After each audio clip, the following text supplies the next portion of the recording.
Welcome to Dig Deep, the mining podcast. In this podcast, we go deep into mining news, hot topics, and live interviews with mining professionals and leading figures in the mining industry. Introducing your host, Rob Tyson, founder and director of Mining International and Mining International Executive, a leading global mining recruitment and headhunting agency.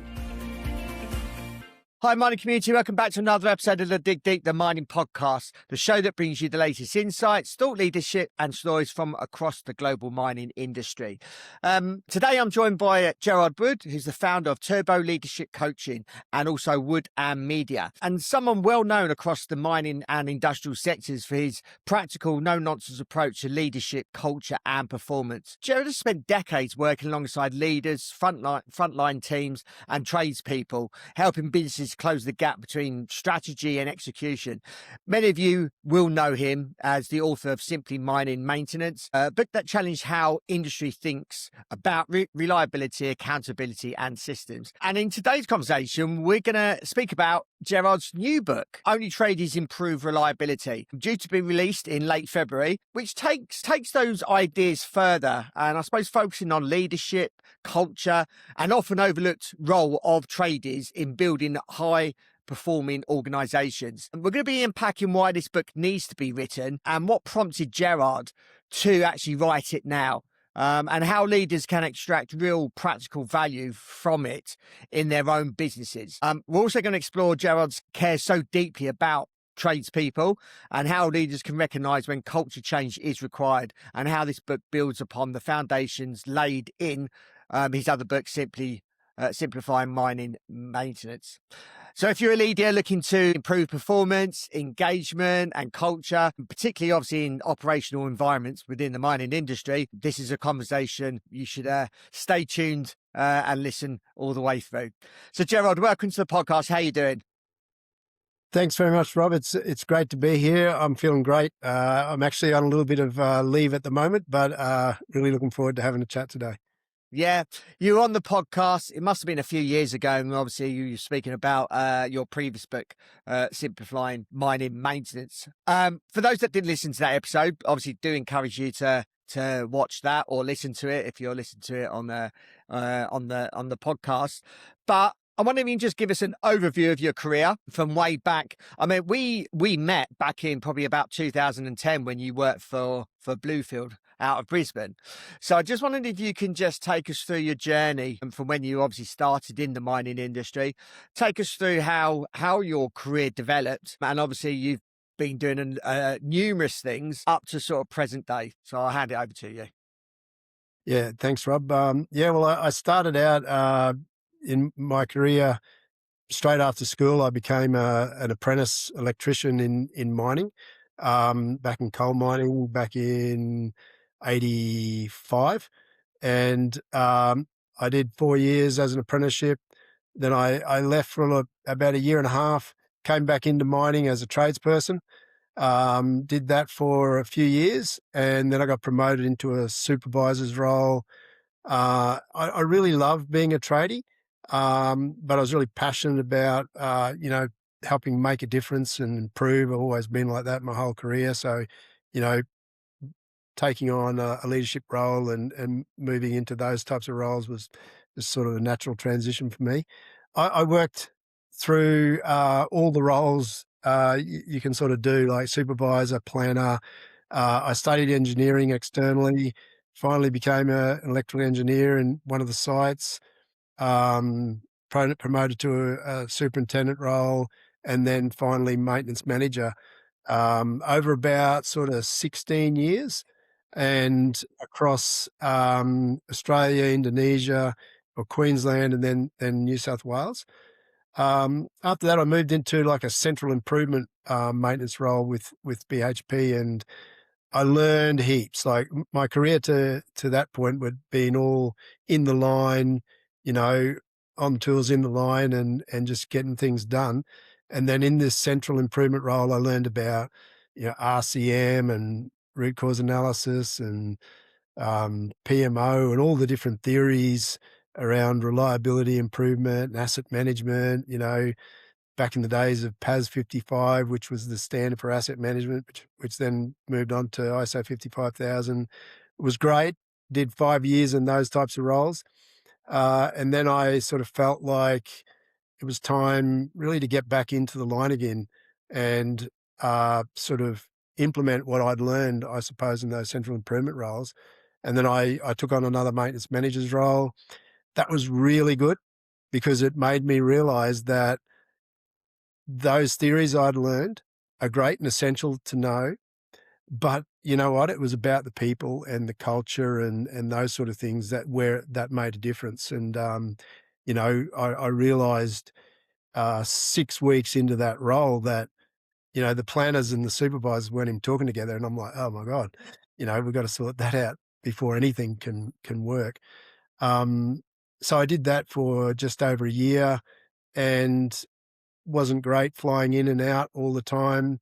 So I started with another mate, this business called Bluefield, and we set out to provide asset management services, to the mining industry, but in a practical way that, sort of consulting services that made a difference and were practical. And one of our guys asked us a few years in, so what does practical mean?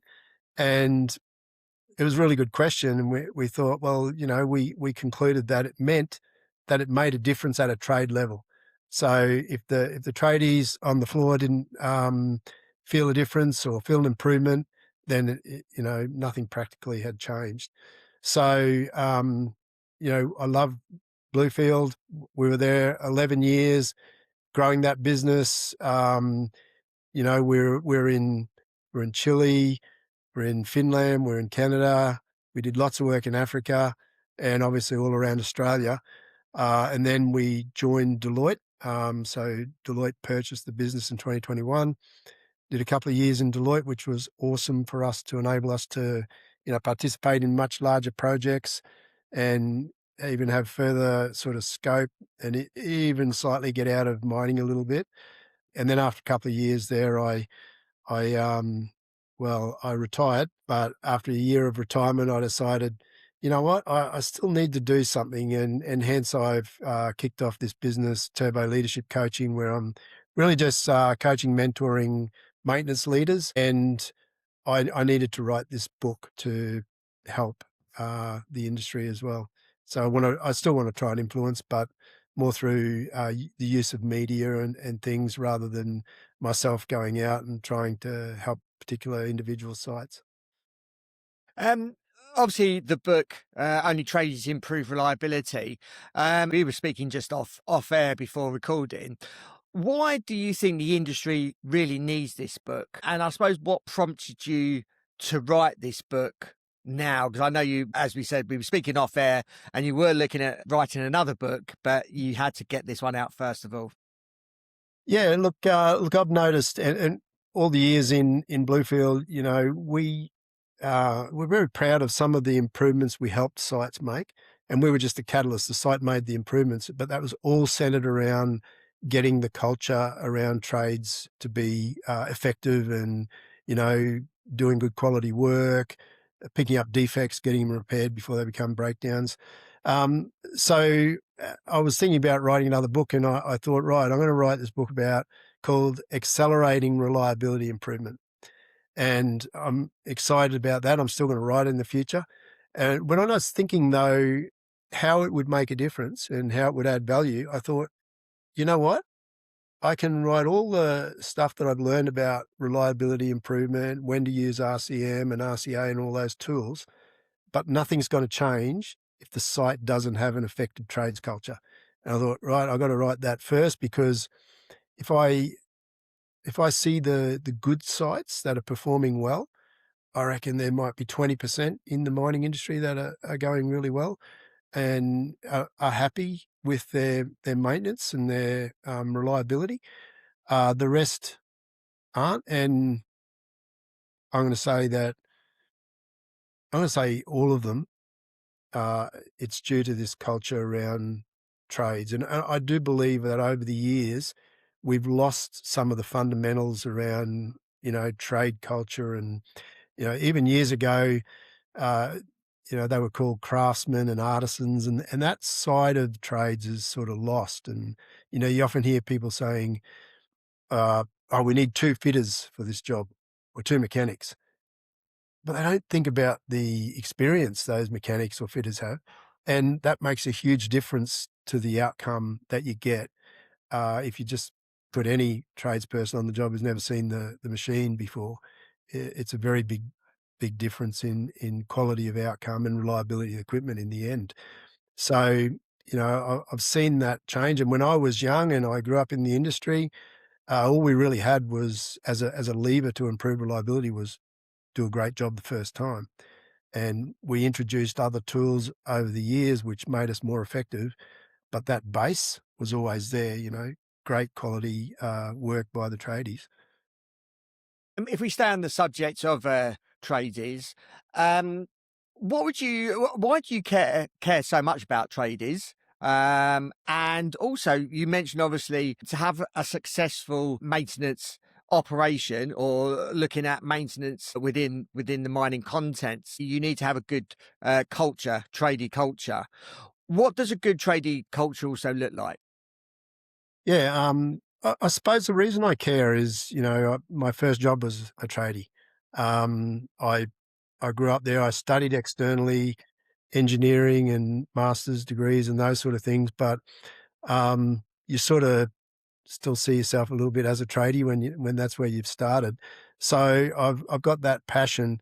Even in Bluefield, we offered a scholarship through some universities for tradies to get engineering degrees. So we've always been, advocates for developing trades and that sort of thing. So I've still got that passion, and I know that's what makes a difference. So what was the other part of that question again? You've been mentioned obviously a company that has a good tradie culture tends Yeah, to obviously have, I suppose, better maintenance departments. yeah. What does a good tradie culture look like from your perspective? Yeah, good question. I really think if if you see a lot of people leaving, there's definitely not a good culture in that workplace.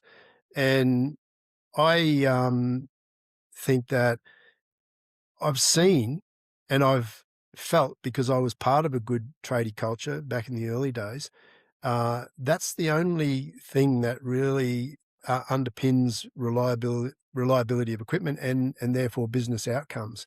And it's as simple as having that sense as an employee that you're in a team of people where you're actually cared about. And back in my day, if someone wanted to leave, a tradie or a leader or anything, the leaders would say, "Oh, hang on a minute, what are you leaving for? Can we fix it up?" And you felt that you were a valued part of that team, and that's all we tried to do in Bluefield as well. We just had the leadership genuinely care about people that were working for them or working that group.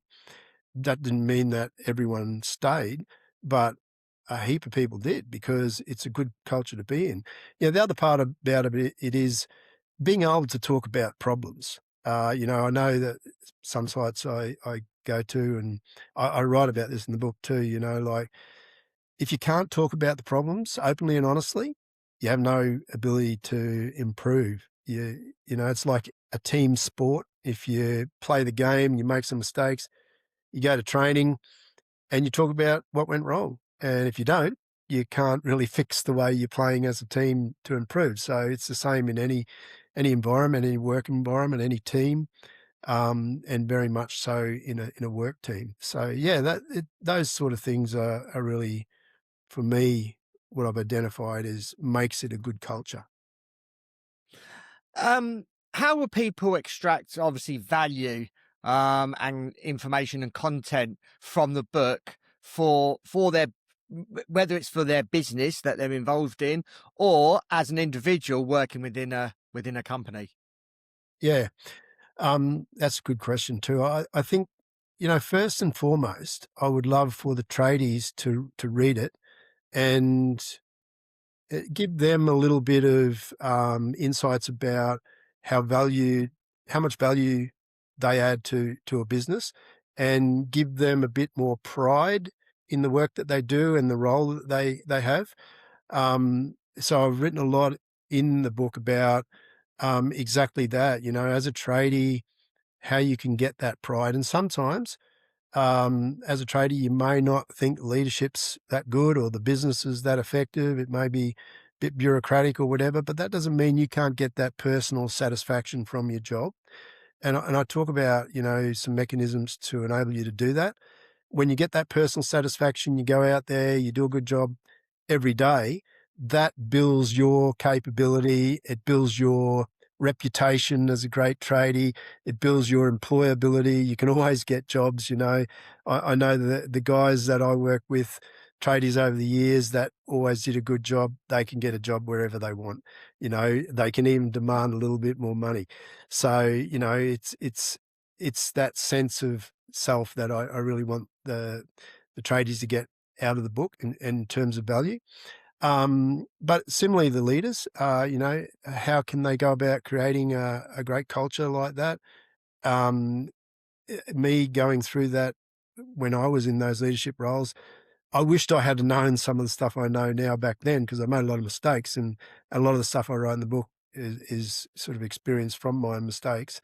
And it actually makes it easier as a leader to create the right culture. You don't have to be there making all the decisions, far from it. The more you empower people to make their own decisions, and set up the mechanisms so that they make right decisions, because you're talking about the right things every day, it really does make it so much easier as a leader, and a much,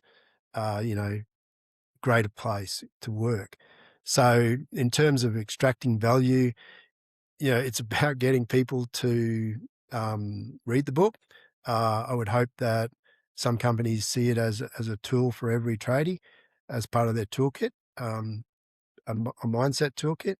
But also I've linked it to my coaching app as well, where there will be other resources where, tradies can just reflect with a set of questions every day, to help them build more capability, sort of help them implement what's written in the book in the real world, and resources for the leaders, to go through a month process where they set up the mechanisms that I talk about in the book with a little bit more support. And I really hope that, this can make a big difference across not only the mining industry. I've seen, as my sort of career enabled me to get out of mining a little bit, I've seen the same things in other industries.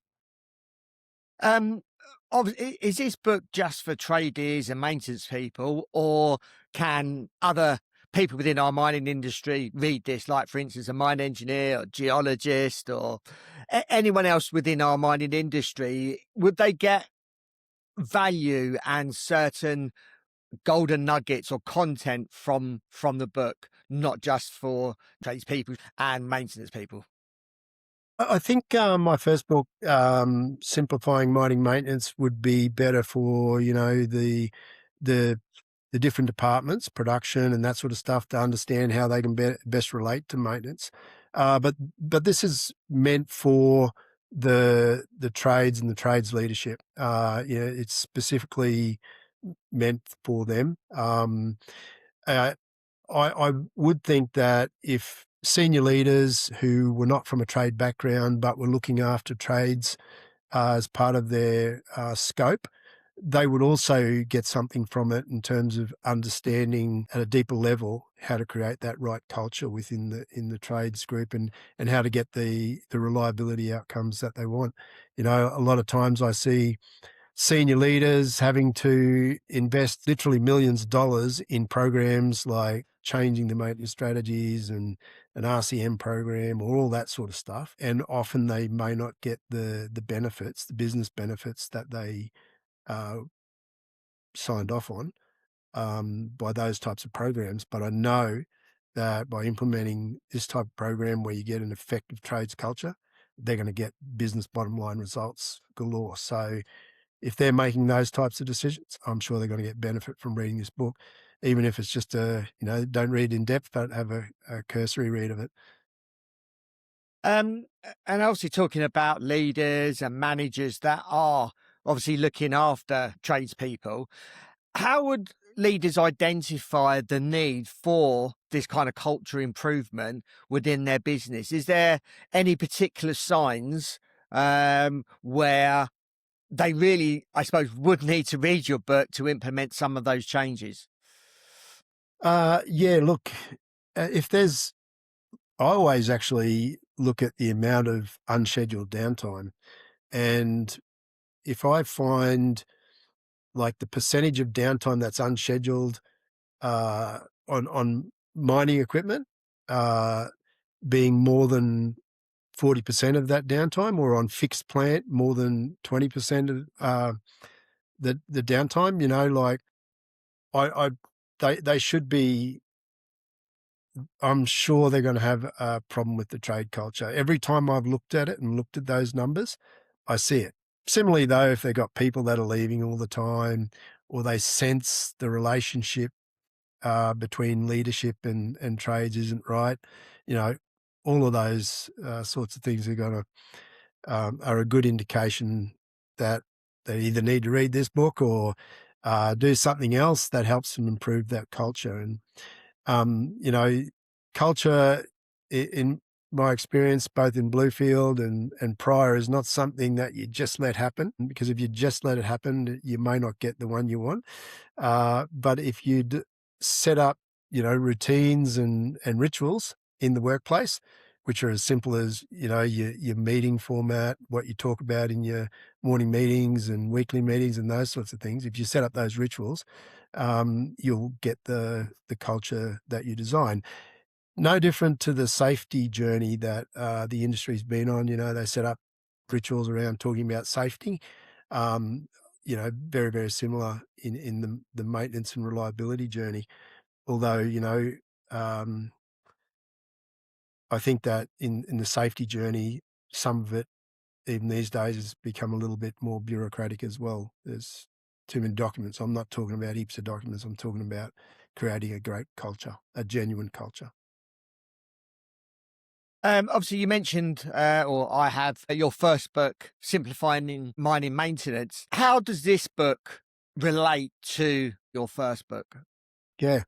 So in Simplifying Mining Maintenance, I talked a bit about this subject, but I talked about the breadth of maintenance, and in the section of that book where I talk about how to improve or unscheduled downtime or reduce unscheduled downtime, I focus very much on this. This book then takes that to another level, of detail.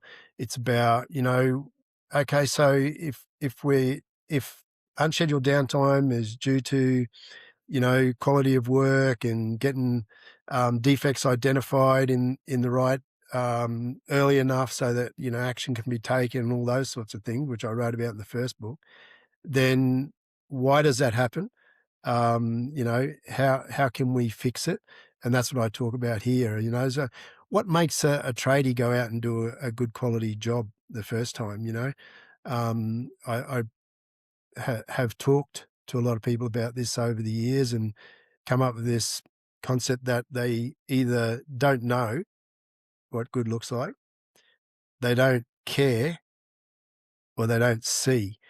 And, don't know, a lot of things that I see going wrong, it's all basic trade skills that can stop it. So there's a bit of that, but it's not that much. Don't care. Look, I very rarely have seen a tradie that doesn't care. There might be some that seem like they don't care because they're a bit checked out. And I talk about that in the book, about checking out or not. But that's very rare that you find anyone that doesn't actually care about their job. They do, very much so.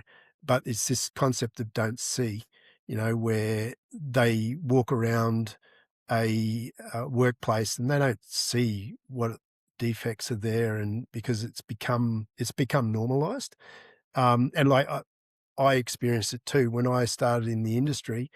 I was working on a drag line, and there was a hole in the cabinet where some overload reset buttons had been removed, and that was normal. That's the way it was when I got there. So the inspector came out one day and he said to us, "You're not putting this machine back to work until those holes have been filled. And I'm like, this guy is unreasonable. That's what I thought, and then reflecting on that, I realized that no, he had the right standards and I had the wrong standards. But they were the standards that I just came into. So I couldn't see those defects, whereas someone else with a different eye could. And that I've seen now over and over and over again in my career, people will sort of just pick up on what the culture is or what the standards are when you start at a site, or what the standards are allowed, no different to safety. What are some of the key lessons and key takeaways from the book? Look, I really hope that I want to get to a million tradies, around the world. I'd love to influence not only the mining industry, but other industries to that scale, which is why I chose to use media to share this stuff. And I really hope that it has a positive influence on the tradies' mindset, the way that leadership and tradies work together. I've written it in a very positive voice so that, we can work as a team, we can work together, and we can create a better environment for everyone. So when I was researching this book, I was looking to see if there's any other literature or anything else written about this subject, and I really couldn't find anything. But what I came across was this photographer back in the 50s called Irving Penn, and he had taken a series of photos called the Small Trades series, and he took them in London, New York, and Paris. And the whole purpose of those photos was to raise awareness in society of the important role that these small trades played in society, but they went unnoticed. They were totally unnoticed. The whole of society functions on these trades. And in his series of work, that included bakers and, other trades that, aren't so much looked upon as a trade these days. But I really wanted to have that same impact, raise awareness of the importance of small trades, or of tradies' role. And so what I did in the book was I created the theme and the photography and all that sort of stuff in Irving Penn's style, because we were both trying to create the same outcome. So concluding, just wondered if you can tell us where the book obviously can be purchased. And also I just wondered if you can tell us a little bit about what you're doing now, and obviously your coaching business. So if anyone's obviously listening to this and need, I suppose, a little bit more advice or coaching, what kind of services you actually provide? Yeah, thanks, Rob. Well, the book will be out on, Amazon and all the online bookstores, but it's also available on my website, which is just gerardwood.com.au. And I really think that the way that this book will get purchased will be in bulk by companies, and there's bulk discounts and those sort of things. And in terms of what I'm doing now, the Turbo Leadership Coaching, there is a face-to-face coaching service that I offer, primarily to just maintenance managers, and only if they want it. I'm not out there pushing that at all. In fact, I've asked a few questions to make sure people are really keen and really want that type of support before I embark on it. And the intent of that coaching is about two things: helping them set up the right culture within their workplace, and also helping them with their own career and how they influence in their business. I've got a few tools there that I learned later in my career. Again, I wished I knew them earlier, about how to be more influential and get more done, and in a with your colleagues and your senior executives and leaders.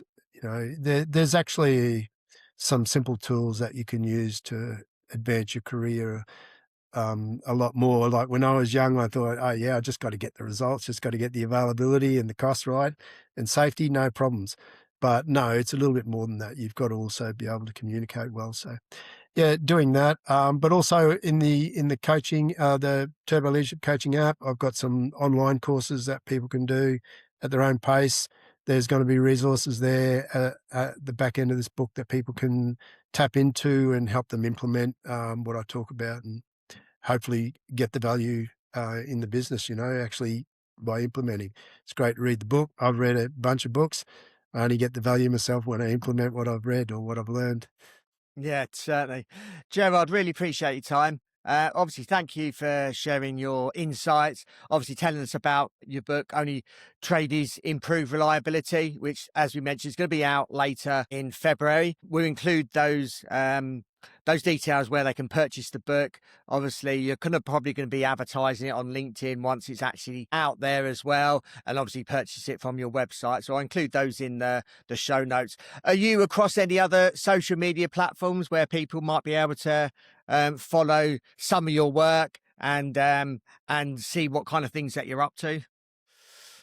Primarily LinkedIn, but I've also recently joined Instagram, and I've actually been following some other people on Instagram and YouTube and things that are really putting out a lot of content around mining these days, which wasn't really there some years ago. So no, it's good to see, and trying to put it out there as much as possible, give away as much of knowledge as I've got and collected over the last 40-something years, and hopefully people can take it and not have to make the mistakes that I made to learn it. Yeah. Well, all the best with the launch of the book, and hopefully it goes well.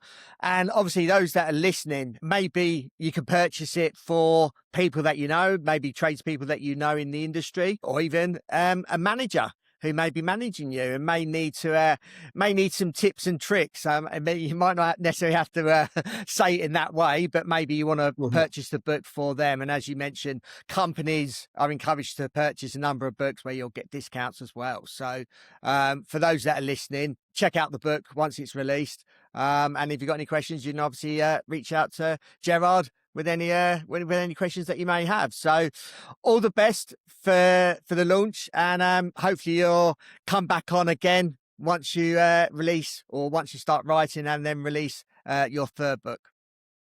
Yeah, I'd love to do that, Rob, and I really appreciate the opportunity to come and have a chat. And look, if people reach out to me, probably every couple of months after they read my previous book, Simplifying Mining Maintenance, it's great to get their feedback. Encourage anyone to reach out any time and share their thoughts. It's good to hear what people thought of the content, those books. I continue to learn through that as well. Yep. Well, as I mentioned, I'll put your website on there, and obviously I suppose people can purchase both books whilst being on your website. So yeah, well, all the best, and we'll speak soon. Yeah. Thanks again, Rob. No worries. Talk to you later. Thank you for listening. Hope you enjoyed that episode. As always, appreciate your support. And obviously, please share this amongst people that you know. And I imagine a lot of you will know tradespeople within the industry. So please share this episode with them. And obviously, people, management type people that may be in your network. Please share this episode with them, because what this podcast is about is educating our mining industry on a wider scale. So by continually sharing these episodes within our industry, hopefully we'll educate our industry, a variety of different disciplines, because not everyone is working in the same disciplines, but hopefully learning certain things from listen to each of these episodes and take something away that you can use in your day-to-day life and careers. Hopefully that's a benefit to you. So thank you again for listening, and until next time, happy mining. Thank you for listening. Remember to reach out to Rob via the show notes, and be sure to subscribe and leave a review. Until next time, happy mining, helping each other to improve the mining industry.